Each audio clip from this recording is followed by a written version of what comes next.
sa pagod investigations report. So, accuracy is the report should be a true representations of the facts to the best of the investigation's ability.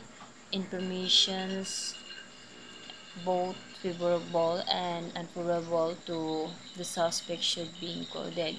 So, accuracy is that this means that the report is an exact uh, conformity to the facts, and a fact is something that is objectively verified and dapat naka-align na kung unsay tinuod nga panghitabo.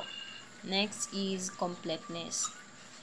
The questions is when, where, what, why, who, and how should be answered. The elements of crime should be established, and the additional facts developed should tend to prove these elements. So completeness is a report must answer the 5 W's and 1 H. So sa investigative report sa police blotter is dapat nakapresent ang 5 W's and 1 H, which is name uh, gitawag ni siya is a cardinal points of investigations. About sa 5 W's what is refers to the nature of the crime, kung unsa ang krimen na na-commit. Next is when. When is the underhand would be refers to the time and the date that the crime was committed, not the time and the date that the plotter has been written, but rather the time and the date that the crime happened.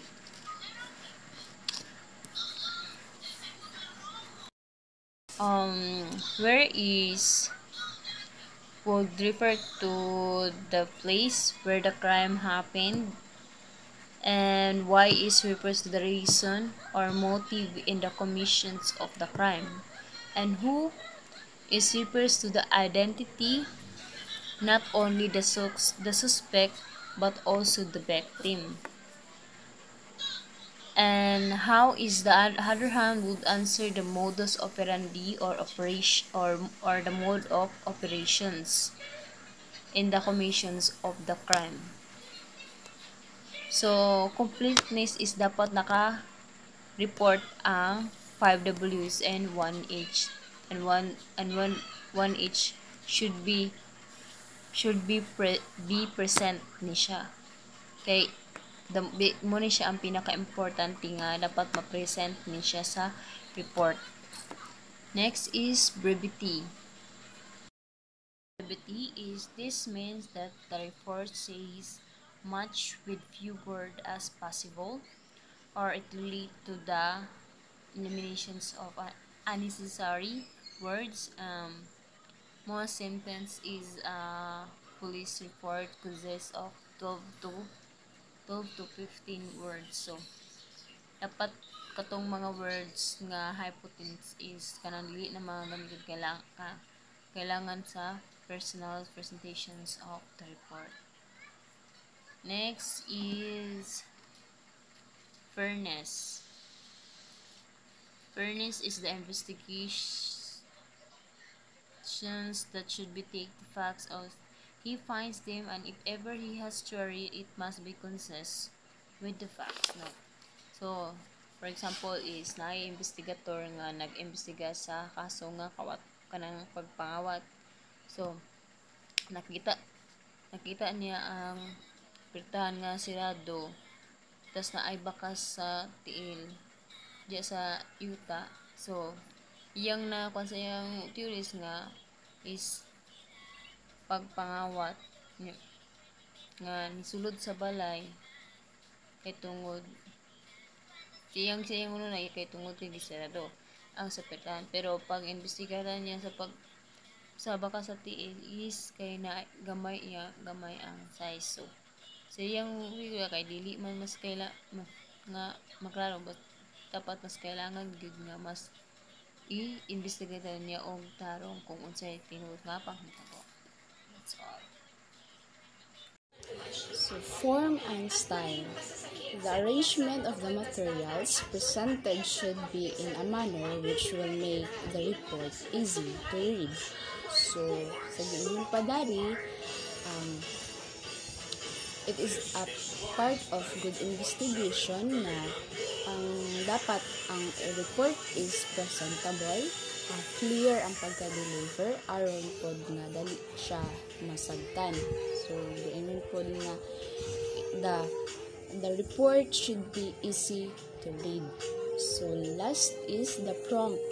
It is the report must be complicated in a timely manner. Your credibility may be opened to speculation if this requisite is not followed. So, dapat nga kanang kung kailangan sa dili pa deadline sa kuanting pasa sa report is napasa na ninyo siya on time or kanang dara nga adlaw or dara nga day, dili na nimo siya paabtan pag mga pila ka adlaw or pila pa ka hours nga kanang sa deadline kay aron po dili ka ma-question. Characteristic of a report writers. First is those who write without thinking. So, muna siya ang mga writers nga walay goal or outline sa pagbuhat sa ilang report, dili planado, dili hapsay ang ilang report. So, ang kalabasan is dili siya lisod kayo siya masabot, lisod kayo siya sabton. So, ang ikaduha is those who write and think at the same time. So, mo po niyang kinaiya sa writers nga kung unsay naa sa iyang hunahuna is kamulupod niya ginasunod. So, pabag-o. Then, munipod siya ang balance sa sa plano o pagsulat. Then, last is those who think first and write afterwards. So, the best characters sa report writers kay ngano mao ni ang writer na naay goal na sila outline sa ilang report, then hapsay pod og planado ang ilang report, dayon dali ra pod dayon siya masabot.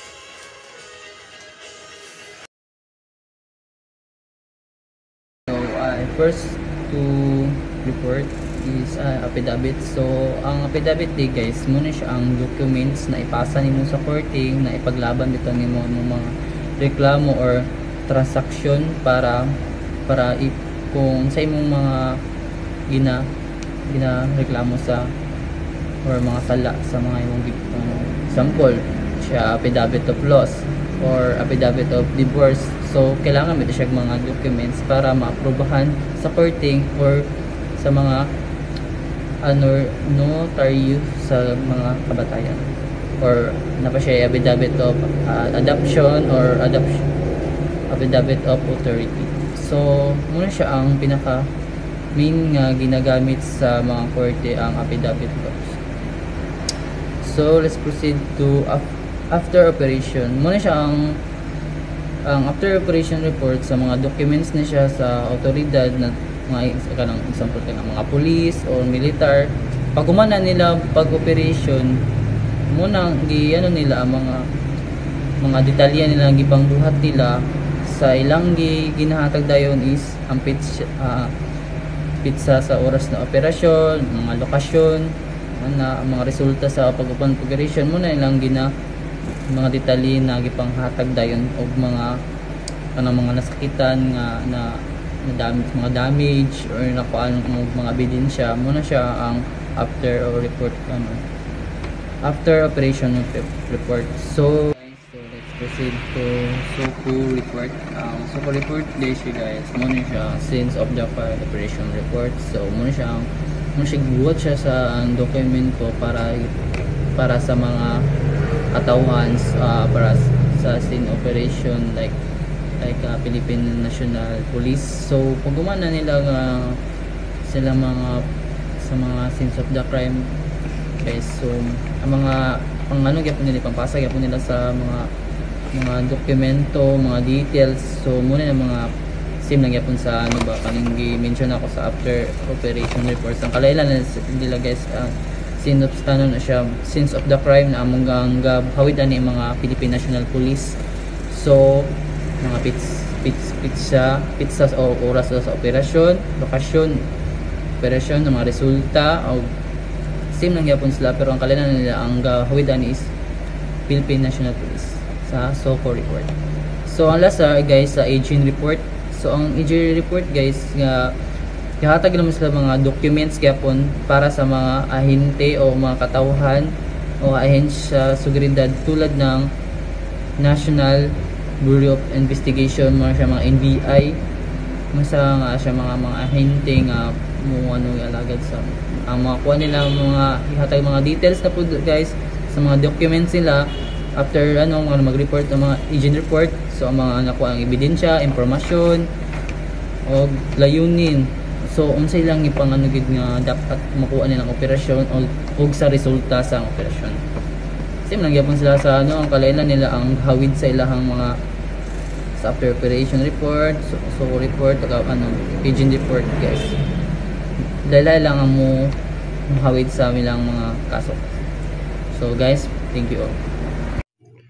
So, agreement. Proposal remains an offer even if not answered, and irrespective of the length of time that has passed, it only becomes an agreement when accepted by the other party. So, ang agreement ani is kung gi-accept na siya sa other party, like kasabutan, mo na siya ang gitawag nga agreement. Then kung unsa ang pabor sa pikas, unsa ilang mga gusto sabutan o sa other side pod, kung magkasinabot sila ana, mo na siya gitawag nga agreement, like ni agree na sila ana. Then next is police blotter. So what is a police blotter? It is a record or log where all types of operational and undercover dispatches shall be recorded containing the 5W and 1H. So, kaning police blotter, dapat makabutang gid ni diri sa ang kaning 5W and 1H, which is ang who, what, where, when, why, and how, para sa information. So kinahanglan ni siya nga naa ni siya sa police blotter kay mao ni siya ang maghatag og information sa aning police blotter nga ginabuhat, like kanang who, kinsa, o what happened baka, or when, where. So asa ni nahitabo diri sa kuan baka Taguluan Malaiba, or when and why. So mao na siya ang police blotter. Record or log where all types of operational and undercover dispatches shall be recorded containing the 5W and 1H. That's all. Good morning, sir. I'm Lisa Mercador, and my topic today is about spot report. Spot reports refers to an immediate and initial investigative or incident report addressed to the higher headquarters pertaining to the commission of a crime, an occurrence of natural or man-made disaster, or unusual incident involving a loss of life and damage of properties.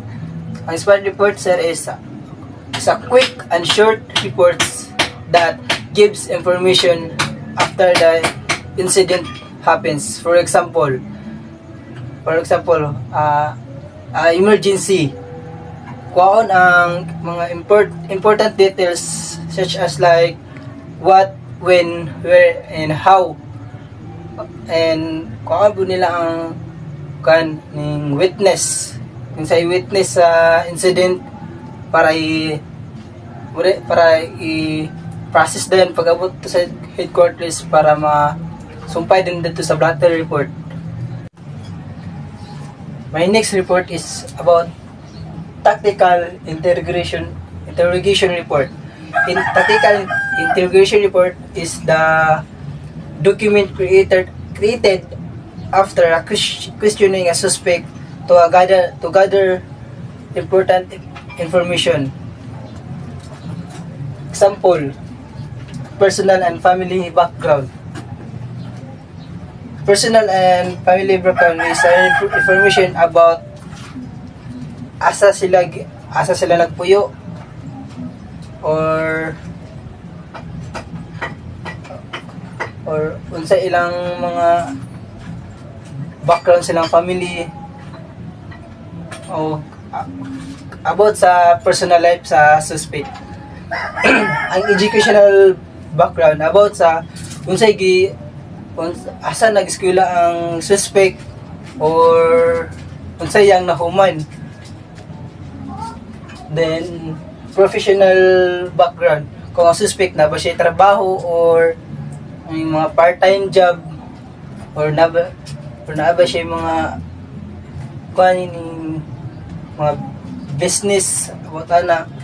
And criminal activities, kung involved ba ang suspect sa mga kung nabay past criminal activities ang suspect, or appeal ba siya sa grupo. And plans, kung involved ang suspect sa usa ka grupo, din siya pungtanon about sa plans nga say paano silang grupo, or mga upcoming goals, or silang pabuhaton in the near future para ma-prevent sa mga PNP sa ilang buhaton, o mas easy na lang sa ilang pagdakop if ang suspect is involved sa grupo or gang na involved sa gang, or gang nga mga gahimo o mga dili maayong binuhatan. And that's all for my topic. Thank you.